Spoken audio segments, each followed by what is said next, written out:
चलें फिर जब मैच तो थोड़ा स्लो हो गया, रज़ाक भाई से सवालात ही कर लेते हैं हम। रज़ाक भाई बताएं, जडेजा, हार्दिक पांड्या या बेन स्टोक्स, तीनों में से किस ऑलराउंडर को बेस्ट मानता है? कोई भी नहीं इसमें या अब्दुल रज़ाक लिख दूं? नहीं, बेन स्टोक्स जो है ना, इसको मैं एडवांटेज दूंगा क्योंकि वो अब डेवलप हो चुका हुआ है। हाँ। और पाकिस्तान में? पाकिस्तान में देखें हमारे 2007-8 के बाद ना कोई ऐसा इन्होंने कोई डेवलप करने की कोशिश नहीं की। आपकी नज़र में कोई है पीछे जो आ रहा हो? देखें देखने की बात होती है ना। अभी पीएसएल में जितने परफॉर्मर नज़र आ रहे हैं ना, ज़्यादातर कुछ बॉलर हैं या बैट्समैन हैं। कोई ऑलराउंडर परफॉर्मेंस हमें कोई ऐसी नज़र नहीं आई जिसने कोई 5 आउट भी किया हो, 50 भी किया हो। वाह। तो ये जो चीज़ें हैं ना, वो पीएसएल यही प्लेटफॉर्म है ना, यहाँ पे आपको डेवलप करना पड़ता है। आमर जमाल हमारे पास एक ऑप्शन थी और 2 दफ़ा 5 आउट किए। नहीं, देखें वो ऑप्शन थी, आप उसको डेवलप करने के लिए आपको उनको लेकिन बैटिंग करने तो वो इतना ऊपर नहीं आ रहा ना। नहीं, सारे मैच को खिलाने पड़ते हैं। सारे मैच खिलाने पड़ते हैं ना। यही बात है, बिल्कुल सही बात। तो जब सारे मैच नहीं खिलाएंगे तो, और मुझे याद है पिछले साल आमर जमाल ने 1 डाउन आया तो इसने 80 रन किए। तो अगला जब मैच उनका हुआ तो उसमें वो 9वें नंबर पे गया। तो ये चीज़ें होती हैं ना, जब आपका एम नहीं है कि मैंने इसको डेवलप करना है तो फिर ऐसा ही होता है। क्योंकि ये जिसमें आपको स्किल लेवल नज़र आ जाए ना, तो फिर आपको एक मौका देना पड़ता है। वो बेटरमेंट फॉर पाकिस्तान क्रिकेट और उसके लिए भी होता है, और जो यंगस्टर्स हैं उनके लिए बड़ा अच्छा होता है। जब आपको एक पता चल जाए ना, एक प्लेटफॉर्म से प्लेयर डेवलप हो रहे हैं, अब मुझे पता चल गया इस फैक्ट्री में मैं जाऊंगा, यहाँ पे मेरा फ्यूचर बन जाएगा। अगर एक फैक्ट्री जहाँ अब जाता है आपका फ्यूचर ख़राब हो जाता है, फ़र्क आता है ना। बिल्कुल। जहाँ बनता है तो उसमें हर बंदा कहेगा यार मैंने इसमें जॉब करनी चाहिए, मुझे इसमें होना चाहिए। तो क्रिकेट भी ऐसी है कि जहाँ प्लेयर डेवलप होने शुरू हो जाते हैं ना, तो यंगस्टर के लिए बड़ा अच्छा हो जाता है। वो कहता है यार जो भी है मैं अपनी मेहनत करनी है, मैं जब इस प्लेटफॉर्म पे आऊँगा तो वहाँ पे मैं डेवलप हो जाऊँगा। आपका डोमेस्टिक लेवल हो या अंडर 19 का हो या अंडर 16 का हो या 21 का हो, ऐसे प्लेटफॉर्म बनाने पड़ेंगे आपको। प्लेटफॉर्म की बात करें तो स्ट्राइक फोर्स में आपको कोई ऐसा प्लेयर नज़र आया जिसमें आपको अब्दुल रज़ाक नज़र आता हो कि ये पाकिस्तान का अगला अब्दुल रज़ाक बन सकता है? स्ट्राइक फोर्स का पहले मतलब ये था कि आपने उनके स्किल लेवल इन्हेंस करने हैं, और वहाँ पे ना आपने बॉलर डेवलप करना है ना स्पिनर डेवलप करना है, क्योंकि हमारे पास स्पिनर नहीं थे। तो जितने भी प्लेयर आए थे उनके हमने स्किल लेवल पे काम किया, और उसमें मोहम्मद नईम था, हसन नवाज था, इनको हमने ए ग्रेड दिए कि ये नईम है, अभी इसमें और चाहिए इम्प्रूवमेंट चाहिए, और इनकी इंटेंट बड़ी पॉजिटिव है। तो ये जब चीज़ें आपको नज़र आ जाती हैं ना, तो फिर आप उनमें डेवलपमेंट कर सकते हैं। एक होता है प्लेयर नेगेटिव प्लेयर होता है, सेल्फिश प्लेयर होता है, एक होता है पॉजिटिव प्लेयर। तो इन चीज़ों को आप उन्हें सेपरेट करना है। आपने पॉजिटिव प्लेयर जिसकी इंटेंट हो सिर्फ टीम टीम टीम, आपने मेरिट पे खेलना है, ये चीज़ें डेवलप जब हो जाती हैं तो फिर वो प्लेयर डिफरेंट हो जाता है। अब जैसे कि जसूरिया पाकिस्तान टीम में आए तो पाकिस्तान के कोच उसको बताएंगे तुमने क्या खेलना है। अगर गिल क्रिस्ट आता है तो उसको ये बताएंगे, पॉन्टिंग को ये बताएंगे। तो ये जो चीज़ें हैं ना, ये चीज़ें मैटर करती हैं। ला ला ला ला ला ला ला सत्ता दे। क्योंकि अगर पॉन्टिंग जसूरिया या मैथ्यू हेडन या सचिन तेंदुलकर वगैरह या सहवाग वगैरह प्लेयर बने हैं वर्ल्ड में जिन्होंने नाम कमाया है, तो उन्होंने कोचेज़ की सुन के नहीं बनाया। उन्होंने अपनी स्किल लेवल पे अपने नेचुरल टैलेंट को आप इन्हेंस करके डेवलप करके उन्होंने प्रेजेंट किया। बिल्कुल। एक होता है कि जब मुझे पता चल गया कि ये इसमें पॉन्टिंग जैसा टैलेंट है, ये पॉन्टिंग जैसा प्लेयर बन सकता है, अगर वो ऐसा प्लेयर बन जाए जो अपने पोटेंशियल से लो बनता है, तो इसका मतलब है आप में फॉल्ट। बिल्कुल।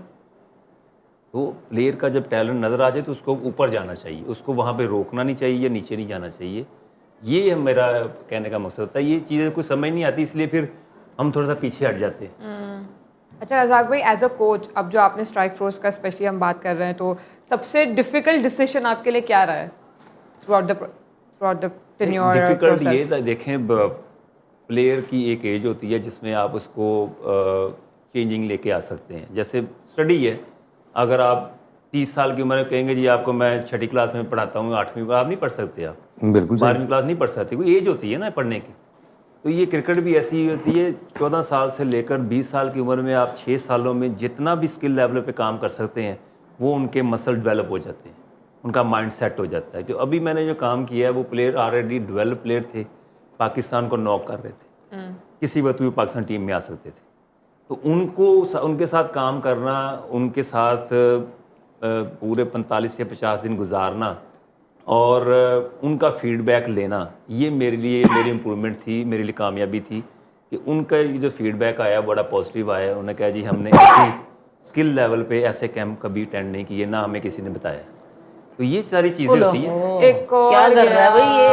बैक टू बैक यार, ज्यादा लगता है मुझे, टारगेट बहुत ज्यादा है, बहुत। टारगेट तो ज्यादा है ही है, लाहौर की बॉलिंग और साइड हो गया। स्ट्रांग है, उनके लिए मुश्किल है, तो बड़ी जबरदस्त उनके bowling मुश्किल होनी ही थी। लेकिन क्रिकेट में 2 इनिशियल बीबी वाले नहीं प्लेयर रह सकते, इसलिए एक को जाना ही पड़ना था। नाम उसका मैक्स ओए, है। आई है। आ गई ਉਹ ਤੁਹਾਡੀ ਦੋਸਤ ਆਈ ਸਹੀ ਭਾਈ ਆ ਗਈ ਲੜਾਕੀ क्यों जी? ਉਹ 560 ਦੀ ਸਪੀਡ ਤੇ ਜਿਹੜੀ ਸ਼ੋਅ ਕਰਦੀ ਕਹਿੰਦੀ ਮੈਂ ਕਿਹਾ ਇੱਕ ਮਿੰਟ ਗੱਲ ਮੈਂ ਕਰ ਰਹਾ ਰਜ਼ਾਕ ਭਾਈ ਉਹਨੂੰ ਮੈਂ ਕਿਹਾ ਥੋੜੀ ਸਪੀਡ ਘਟਾ, ਤੂੰ ਤੇ ਐਪਲੀਕੇਸ਼ਨ ਜੋ ਵੀ ਅੱਗੇ ਨਿਕਲ ਗਈ ਹੈ ਏਡੀ ਸਪੀਡ ਮੈਂ ਕਿਹਾ ਤੇਰਾ। चलो रज़ाक भाई, आपको क्या लगता है टेप बॉल के जो प्लेयर्स हैं वो आ सकते हैं खेलने के लिए? क्योंकि हमने और भी गेस्ट को बुलाया था, जैसे तैमूर मिर्ज़ा हैं, असद शाह है, उमरी पेसर है, वो तो बहुत ज़्यादा मोटिवेटेड और लेकिन डिसअपॉइंटेड थे कि नहीं, उन्हें नहीं चांस मिल पाता उस तरीके से। तो आपको लगता है टेप बॉल से बैट्समैन या इस तरीके के बॉलर्स हम ले सकते हैं? हारिस रऊफ भी वहीं से ही आए। एक एज होती है और मेरा बिलीव ये है कि आप 16, 17, 18 साल तक आप टेप बॉल खेल सकते हैं। जो ही आपके बॉल में हाथ में हार्ड बॉल आ जाए या बैटिंग में आप हार्ड बॉल से खेलना शुरू कर दें, उसके बाद टेप बॉल नहीं खेलनी चाहिए। अच्छा, क्योंकि टेप बॉल में जो बैट मूवमेंट होती है, स्विंग होती है, जितनी स्पेस चाहिए होती है बैट को, या बॉलिंग में अगर देखें जितनी को एयर बॉल को चाहिए होती है, वो आप उसमें सीख लेते हैं। जैसे यॉर्कर होता है, उसमें आपको एयर देनी पड़ती है बॉलर को ना। तो बैटिंग में आपको बैट की स्विंग को बड़ा कंट्रोल करना पड़ता है कि बॉल आप पे हैवी ना हो, बॉल आपके बैट को अगर हिट करे और आपकी पेस जो है बैट की कम हो जाए, तो वो इसका मतलब है कि आपका स्किल लेवल में कमी है, आपने बॉल को आगे से पकड़ना होता है। तो ये टेप बॉल में आपको सीखने को मिल जाता है, कोई इंटेंट मिल जाती है वहाँ से। चेजिंग आपको इजी लगनी शुरू हो जाती है कि आपने 15 के एवरेज स्कोर भी करते हैं, 20 की एवरेज से भी करते हैं, तो सिचुएशन के मुताबिक वो चीज़ें वहाँ से मिलती हैं उनको। फिर उनको जब ये क्रिकेट में आ जाते हैं हार्ड बॉल में, फिर उनको वापस नहीं जाना चाहिए। तो फास्ट बॉलर्स? फास्ट बॉलर की यही है ना कि वो एक जैसा वो हल्का बॉल होता है, मसल उसके लिए जब यूज़ करता है तो मसल उसके हल्के बॉल के लिए डेवलप हो चुके होते हैं। जब हैवी थोड़ा बॉल आता है तो फिर प्रॉब्लम आनी शुरू हो जाती है, फिर इंजरीज आ जाती हैं, तो मसल उतना डेवलप नहीं होता। तो बॉलर्स का भी लिए जब ठीक है, जब आपको पता चल गया कि वहाँ पे आप डिफेंड ज़्यादा करते हैं, बैट्समैन हिट करता है, आप बाउंड्री रोकते हैं, तो वो एक तो वहाँ से मिल गई आपको चीज़। उसके बाद फिर आप वो जो हार्ड बॉल में आते हैं तो फिर आपको मसल डेवलप करने होते हैं। वाइट बॉल तो नहीं था। हाँ जी, ना भाई उन्हें दिया कौन? रिस्पेक्ट दे रहे हैं 10 बड़े साल बॉलर। 10 साल के बाद उतर के खेलना, बस खड़े को खेलो। Very good. वेरी गुड भाई। तो की टू नहीं नहीं नहीं नहीं आपने सबसे ज्यादा फास्टेस्ट बॉलर कौन सा खेला है? देखो, मैंने सबसे ज़्यादा फास्टेस्ट बॉलर है Shoaib Akhtar, Shaun Tait, Brett Lee, ये 3 जो थे ना खेले। शोएब अख्तर को मारे आपने छक्के कभी? शोएब अख्तर का मेरा जब डेब्यू था पैटर्न ट्रॉफी का, अगर आप उठा के देखें तो केएल से मैं खेल रहा था, ये जेटी बिल की तरफ से खेल रहा था। तो मैं नया नया पाकिस्तान टीम से खेल के आया था, 2-3-4 मैच खेले हुए थे। तो शोएब अख्तर 97 में बहुत क्विक था, वेरी वेरी क्विक। तो इसको मौका नहीं मिल रहा था पाकिस्तान में आने में, पर ये फर्स्ट क्लास प्लेयर था सर। इनके खिलाफ पहला 50 किया था मैंने। अच्छा, तो अल्लाह का शुक्र है वो मेरा बड़ा अच्छा बाउंसर भी किए, सब कुछ किया है। तो मैंने कहा क्योंकि मेरी जो डेवलपमेंट हुई हुई है ना वो डिफरेंट हुई हुई है कि लोगों को नहीं पता कि मैं किस पेस से जब छोटा था खेलता था। 16 कदम से कॉक बॉल होता है, पानी में भिगो के सीमेंट पे 16 कदम से वो हाथ से मारते थे, तो बॉल 200 की स्पीड से यहाँ से जब गुजरता था ना तो मैं उसे ऐसे लेफ्ट करता था, मैं इंजॉय करता था। तो एक एक चीज़ डेवलप हो गई होती है। स्विंग मेरे लिए मुश्किल नहीं थी क्योंकि मैं ग्रास पे सुबह सुबह पार्क में टेप बॉल से खेलता था, वहाँ पे ऑटोमेटिकली स्विंग होता है। कभी अब खेलेंगे ना तो वो ऑटोमेटिकली अंदर बाहर होना शुरू हो जाता है। तो इस तरह की डेवलपमेंट जब आपकी स्किल लेवल में आ जाती है ना तो फिर आपको प्रॉब्लम Basic strong हो जाती है। स्पिनर होते नहीं थे, स्पिनर में इसलिए फंस जाते थोड़ा जना, वो थोड़ा मुश्किल लगता था स्पिनर। अच्छा। तो आप ये वाली जो सारी ट्रिक्स हैं, क्योंकि ये ओल्ड स्कूल ट्रिक्स हैं सारी, जो आप पुराने क्रिकेटर्स को देखते हैं करते हुए, आप नए क्रिकेटर्स को नहीं बताते ये सारी चीज़ें करना। करनी चाहिए। मैं तो ये कहता हूँ जब आप न्यूजीलैंड का टूर हो तो आपको चाहिए कि ये ग्रास पे पानी लगा के उनको खिलाना चाहिए टेप बॉल के साथ। तो वो पे स्विंग होता है एक तो बॉल को फाड़ के टेप को, तो वो अंदर बाहर होना शुरू हो जाता है। इस तरह के स्किल लेवल पे प्रैक्टिस करनी चाहिए। आप तो घास की बात कर रहे हैं, जब हम कहीं पे नहीं, ये जा पिछला रहे सवाल होते हैं आपने- टूर के लिए जब हम कहीं जा रहे होते हैं तो वो पिच फ्लैट बना देते हैं कि कॉन्फिडेंस देना है, तो कैसे वो पिच पे खिलाएंगे, वो घास पे कैसे खिलाएंगे? दरअसल बताया ना कि पूरा ओवरऑल हर चीज़ का ही मामला, जैसे हम साउथ अफ्रीका जाते थे तो ग्रास वाली पिच होती थी तो हमारे बैट्समैन बैटिंग नहीं करते थे कि हमारा कॉन्फिडेंस खराब हो जाएगा। तो ये यही बात चीज़ें है। बड़ी आती है बस। वो एनीवे अब तो यहाँ बात कर रहे हैं, प्रैक्टिकली आप जब करना चाहें तो ये सारी चीज़ें हो सकती हैं अगर आपको कॉन्फिडेंस हो तो। आउट। ये बात नहीं यार, back to back wickets, Babar भी जा चुके यकीन हैं। माने कि ये थोड़ा सा ना उसकी बैड लक हो गई है, क्योंकि उसके जो पोटेंशियल उसमें था ना, इसमें ये शॉट है नहीं है। ये शॉट नीचे खेलने वाली है।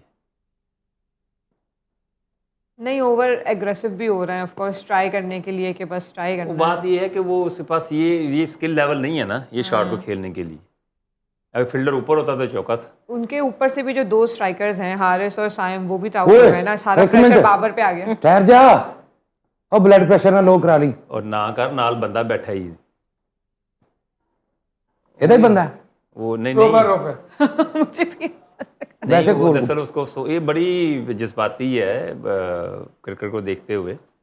हाँ हाँ, ये रोना शुरू कर देती है अगर कोई पाकिस्तान टीम मैच हार रही हो ना। 2-3 बार मैंने चुप कराया इसको, नहीं कोई बात नहीं। आपने पिछला जो था ट्रांसमिशन ਉਹ आपने ਤੁਸੀਂ इन्हीं ਨਹੀਂ के साथ देखਿਆ किया था, कैसा सईद- एक्सपीरियंस सईद था? भाई कितना कुछ नहीं, जब ये निदा डार को बॉलिंग नहीं कराते थे या बैटिंग ना, मैं यकीन माने तो वो पूछ लें। मैंने तो लाइव कह दिया था, मैंने कहा ये बिल्कुल गलत कर रहे हैं। तो फिर मैंने कॉल की इनको, इसने वाकई कहा हाँ आपने बिल्कुल सही जो। मैंने कहा आप ना बॉलिंग कराते हैं ना बैटिंग में नंबर दे रहे हैं, क्या कर मसला क्या हो रहा है?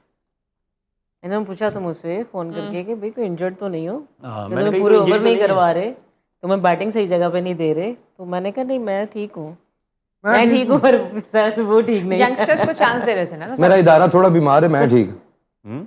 मैं ठीक हूँ, मेरा इदारा थोड़ा बीमार है। सही कह रहे हैं, बिल्कुल सही कह रहे हैं, थोड़ी सी है। इनकी उम्र क्या है? क्या कह रहे हैं?